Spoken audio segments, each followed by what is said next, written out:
been off for a fair amount of time. We've been up and down all season long. We're playing, we're not playing type of thing. And it takes a toll. And that's something, though, that I want to be clear about, that's where we have to grow and develop, because when you got a real strong, good program, you weather through that, but I call it the mental strain. In football, you got to learn how to mentally strain. And our guys have been working really hard this year to learn. And what I mean is, like, it could be all the way from the intensity and physicality of practice, but also to the demand of the mental preparation for a game. I found that here to be something that we need to really work on. And we have. So, like, our guys have probably said, we've been preparing, we've been grinding. And you know what? We have, but they need to get used to the fact that you got to push that grind even farther. So now here you are.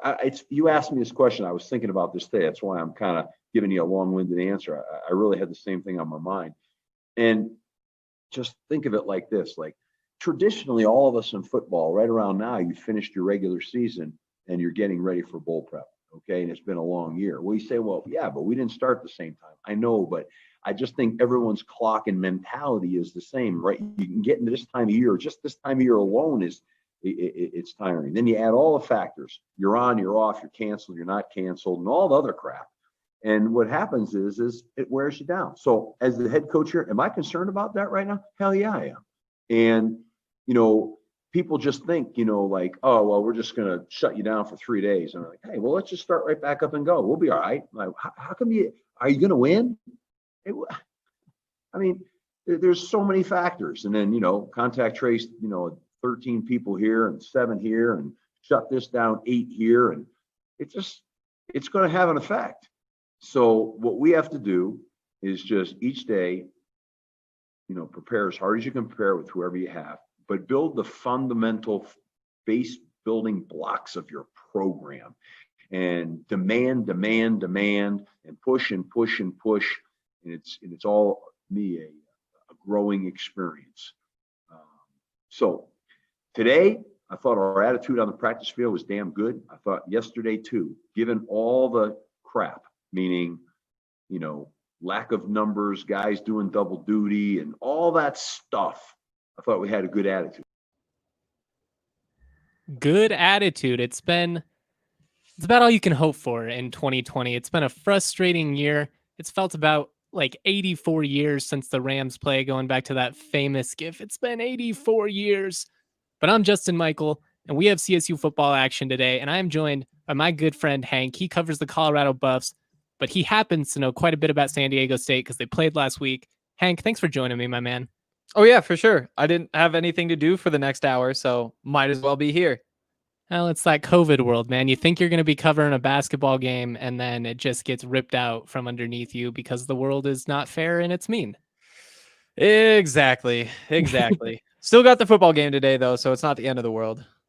So this was the first time that Hank's ever seen that video of Steve Adazio, just kind of talking about building, the foundation of your program, essentially. If you're CSU, you can't contend for a conference championship at this point. Even a bowl game is, looking pretty not likely. It's possible. We shall see. But at this point, every week is a chance to get better, to improve, to get your program rolling. What did you think about those comments? Because I think it makes a lot of sense, especially just given the wonkiness of CSU's last month. Yeah.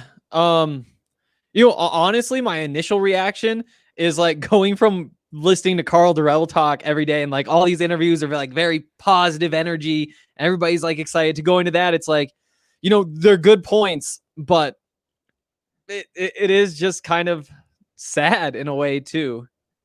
Well, it's been one of those years for CSU, unfortunately. They're, one of only 25 programs in the country that have had 3 or more games canceled / postponed due to COVID-19 reasons.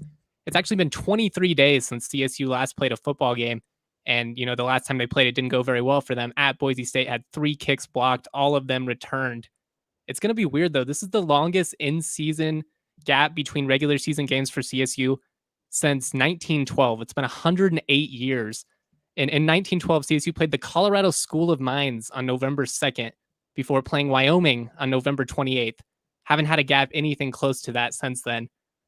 I worry about, how rusty are the Rams going to be tonight? Yeah. Yeah, I mean, it's totally up in the air. Like I have no idea what to expect from a team like that. Covering the Pac-12, there are a bunch of those teams in the same boat. Arizona State today. I really loved that team a couple of months ago or a month ago when we saw them play. What do you expect? Do they come out at full strength, 80% strength? There's just no way of knowing. And it's the exact same thing is true, obviously, at CSU. This is going to be the first time that CSU's played a game in LA County. It's actually not in San Diego. The Aztecs are playing all of their games at Dignity Health Sports Complex. It's a soccer facility. First time the Rams have played in LA County since 2004. On that night, the Rams actually played number 1 USC and got rolled on national television 49-0. So hopefully a better outcome this time around with their trip to LA. The last time that CSU went to San Diego State, they were able to win 63-31. That was all the way back in 2016. Third most points the Rams have ever scored against an FBS opponent. Haven't scored that much against anyone since. Man, 2016 feels like 20 years ago at this point, or 10 years ago. I guess I should stay consistent with the tweet. God, I've aged so much, and not in a good way, since that night. Yeah, that is pretty crazy. I mean, hopefully it's what happened again. I mean, the San Diego State team is not impressive. Having just seen them play CU, this result is very much on the table, especially if they're still using their third string quarterback. I'm pretty sure when they played Colorado, their starter was hurt, and Correct. So they were going with the number 2. Maybe they even pulled the starter or just started the number 2, and then that guy got hurt, and so they threw the number 3 guy into the game. And so I'm not sure what the quarterback situation is. I don't think we've heard so far, but it's not good for San Diego. The starter's questionable at this point. To be honest, even when San Diego State is at full strength, passing offense has not been their strength this year. Kind of watching them against CU, watching them against Nevada in particular, probably the 2 best teams that they played so far this year. I mean, they were just so one-dimensional. It was really not exciting. I mean, it was actually kind of a tough viewing experience, I think, especially if you don't have any like vetting rooting interest in that game. Mm-hmm. But let's kind of jump into that. The reason that I wanted Hank on this is because he covered SDSU last week. It's still fresh in his mind. What jumped out about San Diego State? Obviously, their passing offense was not great, but they do have really terrific athletes on both sides of the football.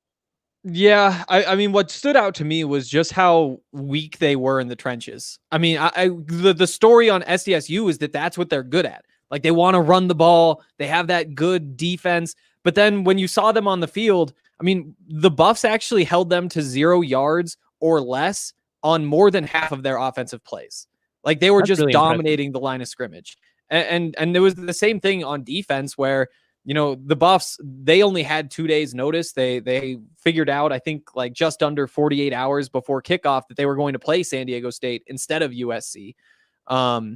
Meanwhile, San Diego State had started prepping, I think 2 days before. I think they said that Tuesday was when they started. And so what the Buffs rolled out there offensively wasn't really a game plan. It was just like, these are plays that we run. Jarek Broussard had like 32 carries, I think. And for the most part, what happened was they just handed the ball off and were happy to pick up 4 or 5 yards and just did it over and over and over again. And it made it kind of an ugly game, but the Buffs were able to beat them in the trenches and didn't really need much other than that. I think that's going to be a big factor for CSU. The front 7 defensively has been CSU's greatest strength so far, in particular the defensive line. If they can, get a bunch of runs for no gain and they force San Diego State to, sit back in the pocket and throw, and they get in a position where they're able to allow those Rams pass rushers to really tee off on them, I think that favors CSU. The big question for me is, can CSU move the football on this San Diego State defense, which, it's maybe not as stout as it's been in a couple of years past, but they're the 8th ranked scoring defense in the entire country. Their cornerbacks in particular, very, very stout. I thought they hung really well with CU's wide receivers for most of the game. What did you think about San Diego State's defense? What did you see out there?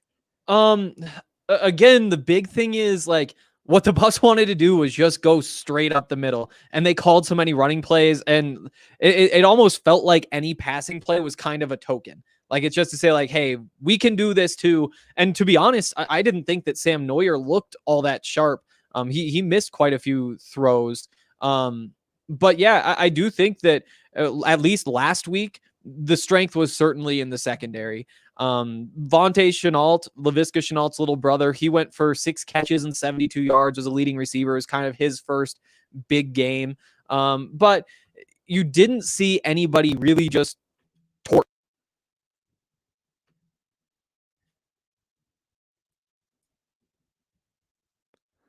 Looks like we might have lost Hank there. See if we can get him back here in just a second. Still, we'll just transition actually. I think you're going to have to be able to run the football consistently. Coach audio.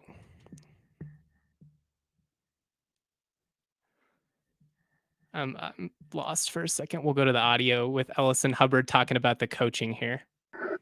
Patrick O'Brien said yesterday that he felt like this coaching staff has just given this team a new attitude. Like, you guys are tougher. It sounds like you kind of agree with along with that statement.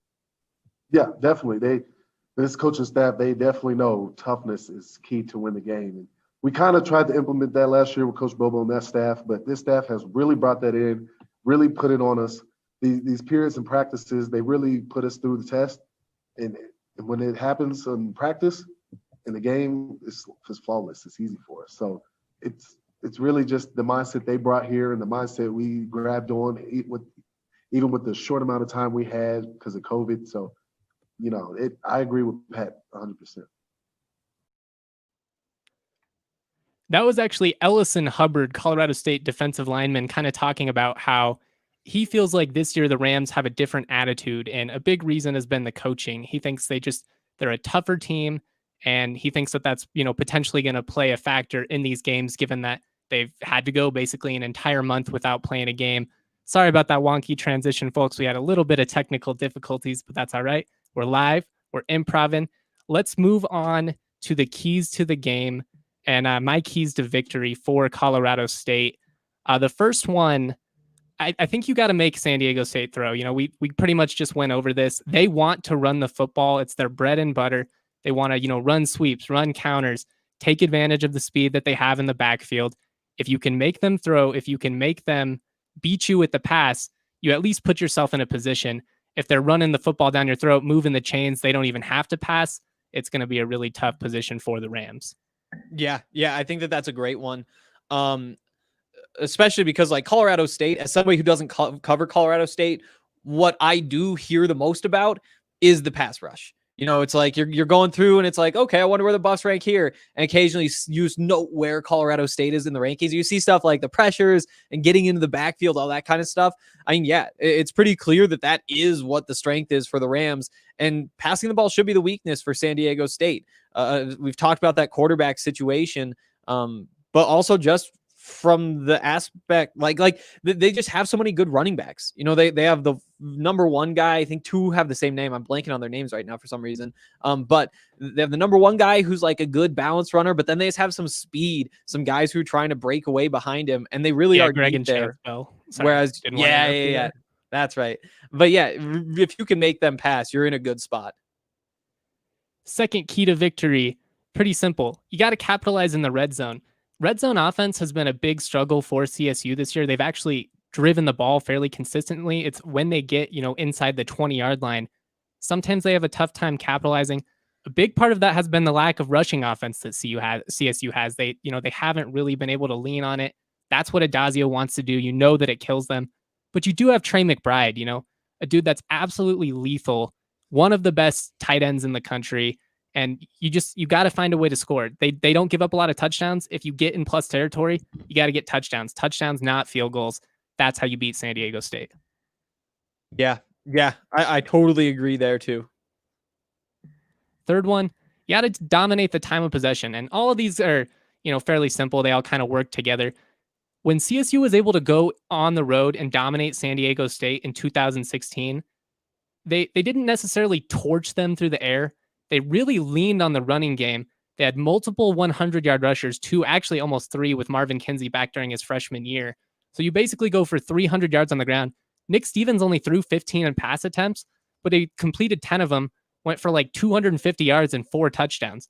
You got to run the ball consistently, move the chains, and then you got to stretch the field vertically and take some shots over the top, because San Diego State, they got good athletes. They want to, be able to put pressure on you. They want to be able to make it tough in the box. If you can make them, kind of question themselves, use Dante Wright's speed, use some of those big play opportunities, I really think it's going to open things up. But ultimately, you got to dominate possession, you got to control tempo, and you got to get first downs. Yep, and I love that possession's your third key. That's what San Diego State's all about. For years they've been a good defensive football team that has been able to run the ball offensively. Like, that's the identity. And if you're beating them in terms of possession, then you're beating them at their own game. Perfectly put. I think we pretty much covered it here. I'm stoked to finally have a Colorado State game again. It's been just a brutal month, and being quite honest with you guys, it could be kind of a tough night. We don't know exactly how many starters the Rams are going to be missing, or how exactly that's going to play into the matchup. But at this point, you kind of just have to appreciate every game that you get. It is what it is. It's a weird year. Rams have an opportunity to, really knock off one of the better teams in the league and potentially put themselves in a position to finish at least 500 or above 500. I'm Justin Michael. Hank, thank you for joining me, especially on Last Minute. It's been a weird week. I'm excited to watch a little bit of football. I know all of you guys are too. Word, go Rams.